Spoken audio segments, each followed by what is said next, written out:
Tonight, our special transmission as Israel vows to retaliate against Iran's attack. Assalamu alaikum and good evening. This is Muslim News Canada on Muslim Network TV. I'm Aisha Ashraf. Today is the 361st day since the onset of Israel's war in Gaza. At least 13 Palestinians have lost their lives today after an Israeli airstrike struck a school in the Zarqa area in Gaza City. The school had been serving as a shelter for displaced individuals, including children. A medical official at Al-Ahli Baptist Hospital has confirmed the death toll from the attack. Israeli warplanes have also struck the Muscat school and the Al-Amal orphanage, leaving fatalities in both shelters. The Israeli onslaught has displaced almost the entire population of the besieged enclave. An ongoing blockade has led to severe shortages of food, clean water, and medicine. Israel has systematically targeted civilian facilities, including schools, hospitals, and places of worship in the past year. Under the rules of war, targeting such civilian facilities can constitute a war crime. More than 41,600 people have been killed since October 7th. 96,500 have been injured. A report published in the British medical journal The Lancet says the death toll in Gaza could be as high as 186,000. It says the figure includes unidentified victims buried beneath rubble, along with those dying from starvation or the collapse of healthcare services. Israel faces accusations of genocide at the International Court of Justice for its actions in Gaza. The United Nations says Israel's decision to declare Secretary General Antonio Guterres persona non grata is one more attack on UN staff by Tel Aviv. The news comes after Israel banned Guterres' entry into the country after he demanded an urgent de-escalation in the Middle East. Seeking to justify the move, Israel's Foreign Minister Israel Katz says Guterres did not unequivocally condemn Iran for its recent missile attack. UN spokesperson Stefan Dujarric made the comments during today's UN Security Council session on the Middle East. Dujarric says the announcement by Israeli Prime Minister Benjamin Netanyahu is a political statement and not a legal one. He says the concept of persona non grata does not apply to UN staff. Dujarric says Guterres only travels to a country upon the invitation of the relevant country. He says in his 24-year career, he has never encountered such a statement. He says there have been extremely tense situations between the Secretary General and various member states, but this kind of language has not been used.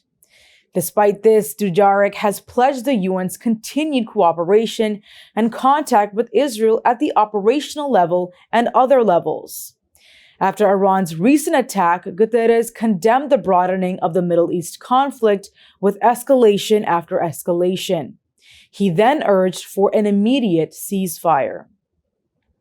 Israeli forces have escalated their military operations across Lebanon following a series of targeted strikes.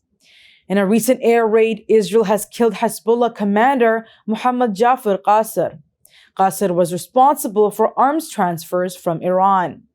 The move comes as Iran retaliated with missile strikes aimed at Israeli military bases. More than 240,000 civilians, primarily Syrian refugees, have fled to Syria since the attacks began. President Biden has expressed U.S. support for Israel amidst the escalating violence. UN Secretary General Guterres has called for an immediate ceasefire. There are increasing fears that the conflict could spiral into a larger regional war. Israeli officials have vowed to respond to Iran's attack. The news comes after Iran fired a barrage of missiles yesterday at key military and security targets in Israel. Israeli Prime Minister Benjamin Netanyahu says the attack was unsuccessful. Netanyahu says Iran made a big mistake and will pay for it. Iran says the attack is a retaliation for the assassinations of leaders from Hamas, Hezbollah, and Islamic Revolutionary Guard Corps. Islamic Revolutionary Guard Corps has threatened crushing consequences if Israel retaliates. Israel has ordered additional evacuations in the southern suburbs of Beirut. It is intensifying military actions across Lebanon. The Israeli military has cautioned residents against traveling in vehicles between the Litani River and southern regions of Lebanon. It says there is heavy fighting taking place with Hezbollah in these areas. Hezbollah says it has forced Israeli troops to retreat from the southern Lebanese town of Odessa. The group says it has inflicted losses during clashes. Iran's United Nations mission says the missile strikes are a legitimate response to the recent killings. It says the country is committed to act decisively against any aggression by Israel. The United States has assisted Israel in thwarting the Iranian ballistic missile attack. National Security Advisor Jake Sullivan has confirmed that U.S. naval destroyers worked alongside Israeli air defense units to intercept the missiles. Sullivan has praised the professionalism of the Israeli military. He says success was possible due to meticulous joint planning. Sullivan says discussions are ongoing regarding potential Israeli retaliation. He says the U.S. is committed to supporting Israel's defense. Analysts warn that the Biden administration's unyielding support for Israel may escalate the conflict into a regional war. Washington provides Israel with at least $3.8 billion in military aid annually. Biden has granted an additional $14 billion to Israel since October last year. An Israeli court has rejected a petition to release the body of Palestinian prisoner Walid Daqqa. Daqqa died from cancer in prison in April after 38 years of incarceration. The Palestinian Prisoners Affairs Authority condemns the decision. The group criticizes the Israeli judicial system for perpetuating historical injustices through its decisions. The NGO National Campaign for Retrieval of the Bodies of Martyrs reports that Israel is holding 552 bodies in what are known as cemeteries of numbers. The graves in the cemetery do not have headstones.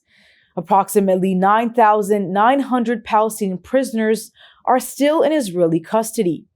These include women and children. A joint report by Oxfam and Action on Armed Violence reveals a grim picture of civilian casualties in Gaza. Israeli actions in the past year have killed more than 6,000 women and 11,000 children. This marks the highest toll recorded in 2 decades of any conflict. The figure surpassed previous crises, including the Iraq War in 2016. The report highlights relentless airstrikes that have devastated civilian infrastructure. The attacks have displaced hundreds of thousands of civilians and turned safe zones into targets. Dr. Ian Overton of Action on Armed Violence condemns the situation as appalling. Overton says there is a blatant disregard for human life and international law. More than 25,000 children now are orphans in Gaza. Families face unspeakable trauma amid a collapsing healthcare system. Oxfam's data suggests the true death toll could be much higher. They're calling for immediate international action and a permanent ceasefire to address this escalating crisis. Montreal's Muslim and Maghrebi communities are sounding the alarm over youth recruitment by deadly street gangs in Quebec. The concern stems following the tragic death of a 14-year-old boy of Algerian descent. Community leaders gathered at Wilfrid Bastien Park to address the situation. Hajra Belkacem of the Association de la Sépulture Musulmane au Québec expressed her outrage and grief over the growing violence. Attendees were holding black placards symbolizing mourning.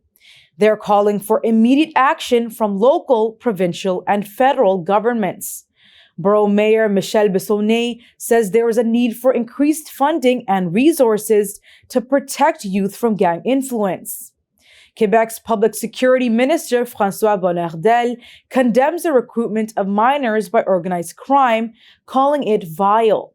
Community members report that gangs are exploiting vulnerabilities in the Youth Criminal Justice Act. There are fears that speaking out could lead to youth protection services intervening. That's all from our Toronto studios. Thank you for watching Muslim News Canada. We are a community channel dedicated to bringing you stories you can trust. Please like, share, and subscribe to our content. You can also comment to let us know what you think of our coverage. You can donate now by visiting muslimnetwork.tv/donate. For more content, keep watching Muslim Network TV.